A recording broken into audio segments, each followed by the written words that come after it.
મહત્વના સમાચાર અત્યારે સુરતથી સામે આવી રહ્યા છે। સુરતમાં ભાડાની જગ્યા પર આંગણવાડી એવો મામલો સામે આવી રહ્યો છે। આ મહત્વના સમાચાર સુરતથી આપણને સામે આવી રહ્યા છે। આંગણવાડી માટે ફાળવાયેલી આ જગ્યા છે તેને લઈ અને મહત્વના ખુલાસા અત્યારે થઈ રહ્યા છે। પાલિકાએ જગ્યા ફાળવેલી છે। આંગણવાડી માટે આ જગ્યાની ફાળવણી કરવામાં આવી છે, જેના નાના ભૂલકાઓ અહીંયા ભણી શકે। જ્યારે આ જગ્યા ફાળવેલી હોવા છતાં પણ ભાડેથી આંગણવાડી ચલાવવામાં આવી રહી છે। જગ્યા ફાળવાયાના 10 વર્ષ પછી પણ બાંધકામ ન થયા હોવાની માહિતીઓ પણ સામે આવી રહી છે।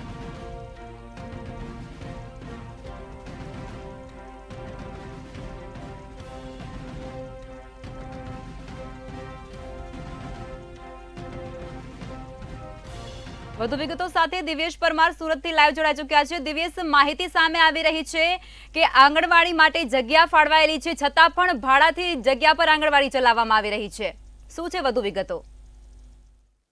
બિલકુલ, જે પ્રકારે સુરત શહેરમાં જે બાળકોનું પાયાનું ભણતર કહી શકાય તેવી આંગણવાડી જે છે તે પૂણા ગામ વિસ્તારમાં બે જગ્યાઓ એવી છે કે જ્યાં ભાડાની જગ્યામાં હજુ પણ આંગણવાડી કાર્યરત શરૂ રાખવામાં આવી રહી છે। મહત્વનું કહી શકાય કે જે પ્રકારે આંગણવાડી બનાવવામાં આવી હતી, આંગણવાડી અને લઈને ક્યાંક ને ક્યાંક જે બાળકો હોય છે તે બાળકોને અભ્યાસ કરાવવા માટે જે પાલિકાની જગ્યા હોય છે તે પાલિકાની જગ્યા ન હોવાથી તેમને ખાનગી જગ્યામાં ભાડેથી ચલાવવાની નોબત આવી છે। મહત્વનું જે પ્રકારે કહી શકાય કે સુરતના પૂણાગામ વિસ્તાર છે, પૂણાગામ વિસ્તારની અંદર બે આંગણવાડીઓ એવી છે કે જ્યાં હજી સુધી તેમના જે ભાડાની જગ્યા છે ત્યાં આંગણવાડી ચલાવવા માટે મજબૂર બન્યા છે।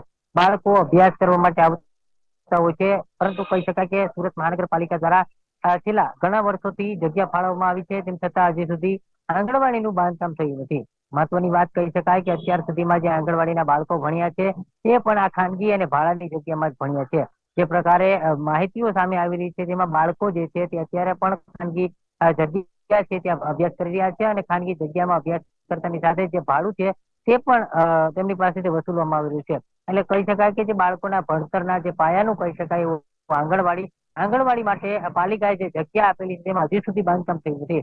છેલ્લા અંદાજિત 5 વર્ષથી પણ વધારાનો સમય થયો છે અને તેમ છતાં તેમાં બાંધકામ થયું નથી। તેના કારણે બાળકો જે છે તે ભાડાની જગ્યા પર તેમને ભણાવવા માટે ની ફરજ પડી રહી છે, કારણ કે છેલ્લા 5 વર્ષથી પણ વધારે સમય થયો છે, જેથી કરીને આ સમગ્ર બાળકો જે છે તે બાળકો ભાડાની જગ્યામાં ભણવા માટે મજબૂર બન્યા છે। ખાસ કરીને જે આંગણવાડી મહિલા કર્મચારીઓ છે તે પણ ત્રાસી ચૂકી છે, કારણ કે તેમને પણ અવારનવાર ક્યાંક ને ક્યાંક કહેવામાં આવતું હોય છે જે જગ્યા ભાડા પર ચલાવવામાં આવે છે ત્યાં પણ અનેક વખત તેમને વારંવાર મુશ્કેલીનો સામનો કરવો પડી રહ્યો છે, કારણ કે જે પ્રકારે ભાડાની જગ્યા છે અને તેના જ કારણે તેમને અનેક મુસીબતો અને અનેક જગ્યાએ ભાડું ભરવા તેમજ સમય જે મામલો છે તે મામલો પણ સામે આવતો હોય છે, જેને કરીને આ સમગ્ર મામલે જે પૂર્વ કોર્પોરેટર હતા પૂર્વ કોર્પોરેટર મેદાનમાં આવ્યા છે અને તેમણે શિક્ષણ મંત્રી પ્રફુલ પાનછેરિયાને રજૂઆત કરી હતી। મહત્વનું કહી શકાય કે જે તે સમયે તે કોર્પોરેટર હતા તે સમયે પાલિકાએ જગ્યા ફાળવી દીધી હતી, પરંતુ હજી સુધી કહી શકાય કે ઘોર બેદરકારી કહી શકાય, કારણ કે છેલ્લા વર્ષોથી બાળકો હજી પણ ખાનગી જગ્યામાં ભણી રહ્યા છે। જે પ્રકારે તેમને જગ્યા ફાળવવામાં આવી છે તેમ છતાં તેમનું બિલ્ડિંગ બાંધકામ ઉભું કરવામાં નથી આવ્યું અને તેના જ ભોગ જે છે તે બાળકો બની રહ્યા છે।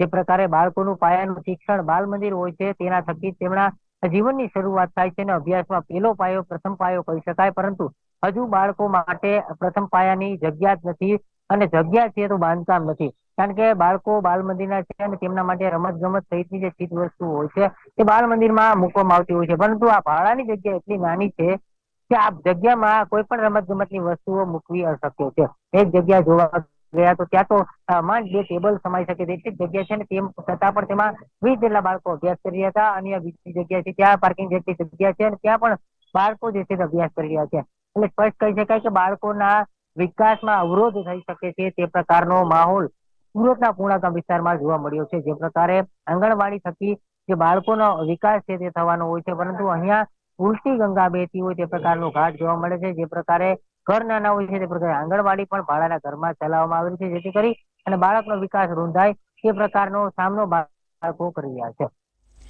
જી દિવ્યેશ, માહિતીઓ સાથે જોડાવા બદલ ધન્યવાદ। સમાચાર સમગ્ર સુરતથી સામે આવી રહ્યા છે। ભાડાની જગ્યા પર આંગણવાડીઓ ચલાવવામાં આવી રહી છે।